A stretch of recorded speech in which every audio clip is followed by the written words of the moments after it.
अभ्यास 5A का पहला सवाल, आकृत में कोण बी समकोण है। पहले में आकृत में क्या है, कोण बी हमारा समकोण है 90 अंश से।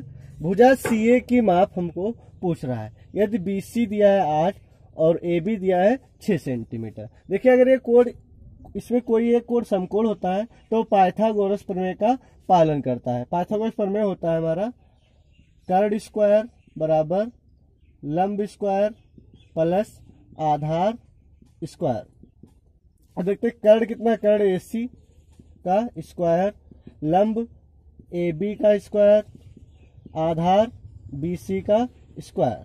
तो AB कितना है 6 का स्क्वायर, BC कितना है 8 का स्क्वायर, यानी कितना आ गया 6 36 प्लस 8 अठाई 64, यानी कितना आ गया 100। देखिए इधर स्क्वायर लिखा है, जब स्क्वायर हटाएंगे तो AC बराबर रूट हो जाएगा 100 और 100 का वर्गमूल कितना होता है हमारा 10। यानी हमारा आंसर जो होगा कौन सा होगा, ये विकल्प नंबर सेकेंड वाला, यानी 10 सेंटीमीटर। फिर देखते हैं इसका क्वेश्चन नंबर सेकेंड। चित्र में कोण A समकोण है, इसमें कोण A समकोण है यानी 90 अंश। तो AB की माप होगी, AB हमसे पूछ रहा है। तो देखिए इसमें कर्ण सबसे बड़ी भुजा कितनी है 13, और इसे लंब मान लो या आधार मान लो।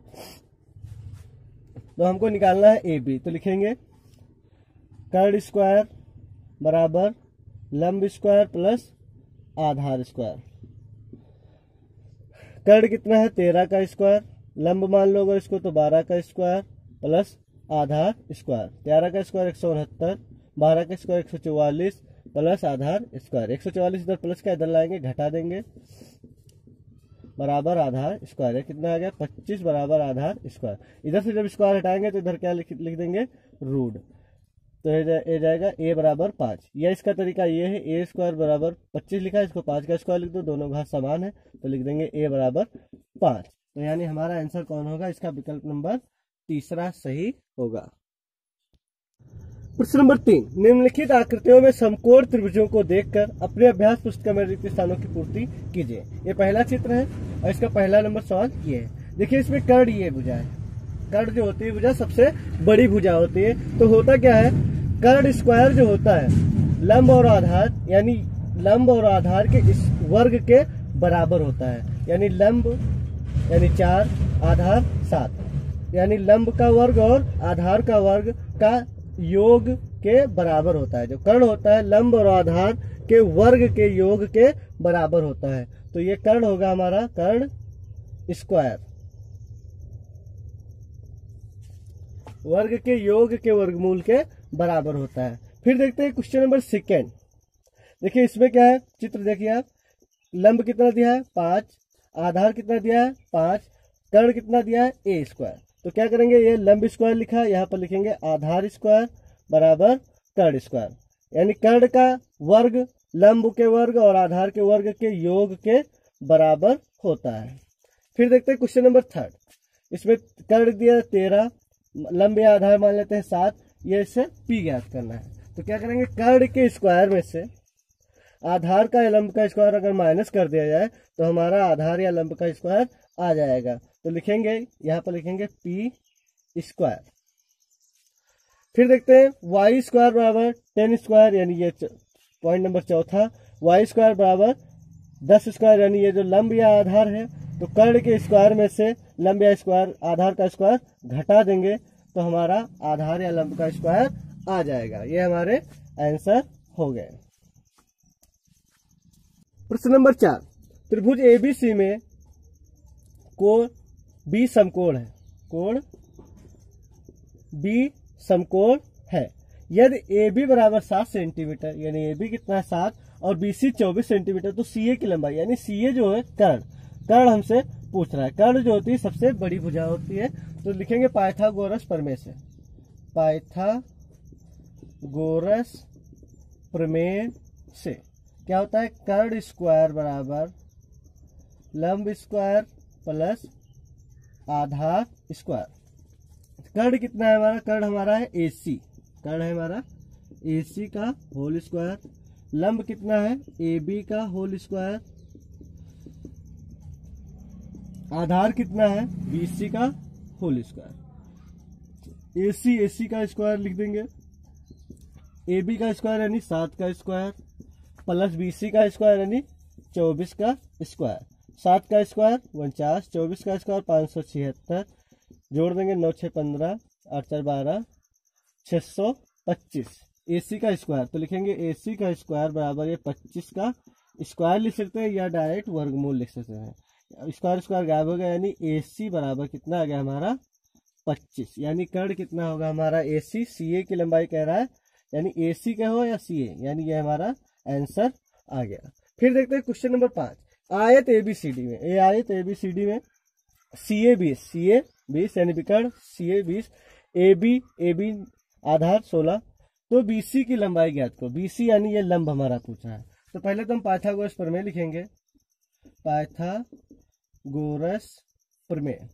तो क्या होती है, कर्ण स्क्वायर बराबर कर्ण स्क्वायर का योग लंब स्क्वायर प्लस आधार स्क्वायर के योग के बराबर होता है। कर्ण कितना है हमारा AC का होल स्क्वायर, लंब BC हमको पता करना है, हमको पता नहीं है, आधार AB का होल स्क्वायर।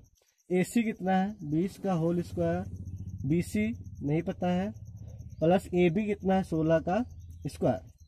20 का स्क्वायर 400 बराबर BC का होल स्क्वायर प्लस 16 का स्क्वायर 256 इधर लाकर घटा देंगे, BC का होल स्क्वायर ये कितना आ गया 144 BC का होल स्क्वायर। या तो फिर दोनों तरफ वर्ग कर लगा देते हैं, इसको लिखेंगे 12 का स्क्वायर बराबर BC का स्क्वायर। घात समान है तो नीचे वाला आधार आंसर हो जाएगा, यानी BC बराबर कितना आ गया 12 सेंटीमीटर, यह हमारा आंसर हो गया। प्रश्न नंबर 6। 65 डेसीमीटर लंबी सीढ़ी को दीवार से 25 डेसीमीटर हटाकर लगाया गया। जैसे मान लेते हैं दीवार है और सीढ़ी की लंबाई कितनी है हमारी 65 डेसीमीटर, दीवार से 25 सेंटीमीटर हटाकर लगाया गया। ये मतलब नहीं कि दीवार से बिल्कुल खड़ी खड़ी लगाएगी, यानी 25 डेसीमीटर दूर। ये दीवार है, इसे 25 सेंटीमीटर दूर नीचे रखा गया डेसीमीटर, और बाकी ये ऊपरी सिरा यहाँ पर रखा गया। दीवार के आधार से, यानी दीवार का आधार कहाँ होता है, ये दीवार के आधार से सीढ़ी के ऊपरी सिरे की ऊंचाई ज्ञात करें। ये ऊंचाई हमको ज्ञात करना है। तो पाइथागोरस प्रमेय लगाएंगे। पाइथागोरस प्रमेय में क्या होता है, ये अगर समकोण होता है तो ये कर्ण का स्क्वायर लंब स्क्वायर और आधार स्क्वायर के बराबर होता है। तो देखते हैं, कर्ण का स्क्वायर बराबर लंब स्क्वायर प्लस आधार स्क्वायर। कर्ण कितना है हमारा 65 का स्क्वायर, लंब कितना है पता नहीं, हमको हाइट पता करना है, आधार कितना है 25 का स्क्वायर। 65 का स्क्वायर करेंगे तो यह आ जाएगा हमारा 42 25 एच स्क्वायर। 25 का स्क्वायर करेंगे 625, तो ये 42 25 और ये 625 प्लस का इधर लाएंगे घटा देंगे बराबर एच स्क्वायर। 25 में से 25 गया 00 और 42 में से 6 गया यानी 3600 बराबर एच स्क्वायर। तो ये हो जाएगा हमारा 60 का स्क्वायर बराबर एच स्क्वायर। तो एच बराबर कितना आ गया हमारा 60, यानी ये जो सीढ़ी की हाइट होगी यानी कितनी होगी 60 डेसीमीटर। 60 डेसीमीटर। फिर देते हैं क्वेश्चन नंबर 7 नंबर। 26 मीटर लंबा एक तार है, उसका एक सिरा 24 मीटर ऊंचे खंभे से, यानी 24 मीटर ऊंचा खंभा है, एक सिरा यहाँ पर और ऊपरी सिरा से बंधा है, खंभे के ऊपरी सिरे से बंधा है, और दूसरा सिरा जमीन में गड़ा। और दूसरा सिरा कहाँ पर गड़ा, यहाँ पर जमीन में। इस तार का जमीन पर खंभे और तार के निचले सिरे के बीच की दूरी ज्ञात करें। जमीन पर खंभे और तार के निचले सिरे के बीच की दूरी ज्ञात करना है। तार कितना है हमारा 26 मीटर लंबा है। अब ये दूरी ज्ञात करना है, ये दूरी मान लेते हैं यक्स। तो पाइथागोरस प्रमेय लगेगी इसमें, क्योंकि ये समकोण है। तो पाइथागोरस प्रमेय क्या होता है, कर्ण स्क्वायर बराबर लंब स्क्वायर प्लस आधार स्क्वायर। फिर क्या करेंगे, कर्ण कितना है 26 का स्क्वायर बराबर लंब कितना है 24 का स्क्वायर प्लस आधार हमको नहीं पता। 26 का स्क्वायर होता है 676, 24 का स्क्वायर होता है 576 प्लस आधार स्क्वायर। ये 576 इधर प्लस का इधर आएगा घट जाएगा, 676 में से 576 घटा देंगे बराबर कितना आधार का स्क्वायर। यह आ गया हमारा 100 बराबर आधार स्क्वायर। तो इसको लिखेंगे 10 का स्क्वायर बराबर आधार स्क्वायर। तो यानी आधार कितना आ गया हमारा 10, यानी ये निचले सिरे के बीच की जो दूरी है वो कितना आ गया है हमारी 10 मीटर। कितने मीटर? 10 मीटर। ये हमारा आंसर हो गया। प्रश्न नंबर 8, निम्नलिखित पाइथागोरियन त्रिक है, प्रत्येक से 3 पाइथागोरियन त्रिक बनाना है। पाइथागोरियन त्रिक जो पालन करें, देखिए ये कर्ण जो होती है सबसे बड़ी भुजा होती है, इसका ये होता है लंब और आधार, इसको किसी को लंब या आधार मान लेते हैं, उसका वर्ग और कर्ण का वर्ग, इनका वर्ग का योग, कर्ण के वर्ग के योग के अगर बराबर है तो पाइथागोरियन त्रिक को उसे पाइथागोरियन त्रिक कहते हैं। कह रहा 3 और पाइथागोरियन बनाइए। जैसे अगर हम इसको चाहे तो डबल कर दे, 3 लिखा है तो इसको डबल कर दें 6, इसको 8, इसको 10, यानी ये भी पाइथागोरियन त्रिक का पालन करेगी। अगर इसको हम ट्रिपल यानी 3 गुना कर देते तो 3 तिया 9, 4 तिया 12, 5 तिया 15, ये भी हमारे पाइथागोरस प्रमेय का पालन करेगी। फिर अगर इसको हम 4 गुना कर दें यानी 12, 4 चक्कू 16, 5 चक्कू 20, ये हमारे तीनों पाइथागोरियन त्रिक का पालन करेंगे। देखिए इसको अगर डबल कर दें 10, 24, 26, 10, 24, 26, या इसको हम 3 गुना कर दें 5 तिया 15, 12 तिया 36, 13 तिया 39, इसको हम 4 गुना कर दें 5 चक्कू 20, 12 चौक 48, 13 चक्कू 52। फिर इधर भी तीसरा सवाल, इसको दूना कर दें 16, 30, 34, इसको 3 गुना कर दें 24, 45, 51, इसको 4 गुना कर दें 32, 60, 68। ये हमारे पाइथागोरियन के 3 त्रिक हो गए। अब देखते हैं क्वेश्चन नंबर 9, निम्नलिखित में पाइथागोरियन त्रिक छाट कर लिखिए। पाइथागोरियन त्रिक वो होता है जो जिसके लंब और आधार के वर्ग का योग कर्ण के योग के बराबर। देखिए 5 का स्क्वायर 25, 12 का स्क्वायर 144, 13 का स्क्वायर 169। देखिए कर्ण ये है, सबसे बड़ी भुजा होती है, तो देखिए इसका योग 169 के अगर बराबर है तो ये पाइथागोरियन त्रिक का पालन कर रही है, यानी 169 बराबर है तो ये हमारा पाइथागोरियन त्रिक का पालन कर रहा है। फिर देखते हैं इसको 7, 8, 15 को। 7 का स्क्वायर 49, 8 का स्क्वायर 64, 15 का स्क्वायर 225। देखिए क्या इसके योग के बराबर है? 9, 4, 13 होता है, 6, 4, 10 नहीं होगा, इसका मतलब ये पाइथागोरियन त्रिक का पालन नहीं कर रहा है। फिर 6, 7, 8 को देखते हैं। 6 का स्क्वायर 36, 7 का स्क्वायर 49, 8 का स्क्वायर 64। देखिए 36 और 49 लगभग 7, 4, 3, 7 और 9, 6, 15 यानी 85 आया, जबकि यहाँ पर कितना लिखा है 64। ये भी पाइथागोरियन त्रिक का पालन नहीं कर रहा है। इधर देखते हैं 8 का स्क्वायर 64, 15 का स्क्वायर 225, 17 का स्क्वायर 289। देखिए इसका योग 289 हो रहा है। 5, 4, 9, 6, 2, 8, 2, यानी ये पाइथागोरियन त्रिक का पालन कर रहा है। फिर देखते हैं इसको 3 का स्क्वायर 9, 4 का स्क्वायर 16, 5 का स्क्वायर 25, ये इसका योग 25 हो रहा है, यानी ये हमारा पाइथागोरियन त्रिक का पालन कर रहा है। लिखिए में पाइथागोरियन त्रिक छाट कर मत लिखिए, तो हम सबसे पहले लिखेंगे 5, 12, 13, एक ये है, दूसरा 8, 15, 17, तीसरा है 3, 4 और 5, ये हमारा आंसर हो गया।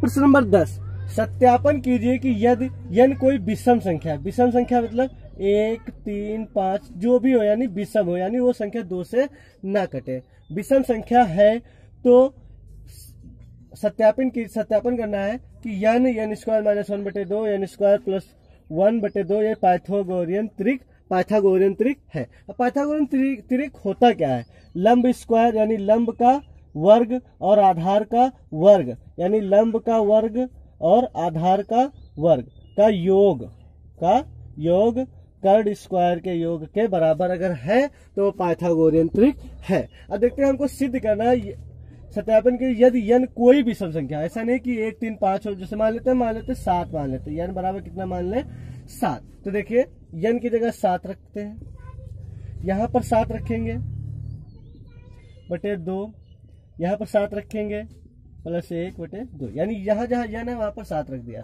देखिए 7 बराबर हो जाएगा 7 का स्क्वायर 49, 49 में से 1 गया 48, 48 को जब 2 से भाग देंगे कितना हो जाएगा 24। फिर इधर देखते हैं 7 का स्क्वायर 49, 49 में 1 जोड़ेंगे 50, 50 को 2 से भाग देंगे 25। तो देखते हैं ये जो इसमें ये लंब होगा ये आधार होगा, या ये आधार ये लंब होगा, फिर सबसे बड़ी भुजा को कर्ण कहेंगे। तो इसका स्क्वायर 49 और इसका स्क्वायर 576। देखते हैं इसका जोड़ जो है इसके बराबर आता है या नहीं। तो देखिए 9 6 15 8 हासिल आया 1 5 और 7 5 12 और 6 यानी 625 आ गया। ये पाइथागोरियन त्रिक का पालन कर रही है। अब हम मान लेते हैं n बराबर कुछ भी मान ले, n बराबर मान लेते हैं अगर 3, n बराबर 3। तो देखिए n की जगह जब 3 रखेंगे तो ये कितना हो जाएगा 3, और यहाँ पर जब 3 रखेंगे तो 3 का स्क्वायर मतलब 9, 9 में से 1 गया 8, 8 को जब 2 से भाग देंगे कितना 4। यहाँ पर जब 3 रखेंगे 3 का स्क्वायर 9, 9 में 1 जोड़ देंगे 10, 10 को 2 से भाग देंगे 5। देखिए ये पाइथागोरस त्रिक का पालन कर रहा है या नहीं। 3 का स्क्वायर 9, 4 का स्क्वायर 16, 5 का स्क्वायर 25। देखिए 9 और 16 कितना होता है 25। इसका मतलब ये वाला जो है ये पाइथागोरियन त्रिक का पालन कर रहा है। वो भी कब, जब n एक विषम संख्या हो। क्या हो, विषम संख्या हो। इसे ये हमारा सत्यापन करना था। अभ्यास 5A द एंड। दोस्तों अगर वीडियो अच्छा लगा हो तो चैनल को सब्सक्राइब करें तथा ये जो बेल आइकन का निशान है इसको जरूर प्रेस कर दें ताकि हमारे हर वीडियो आप तक पहुंच सके। धन्यवाद।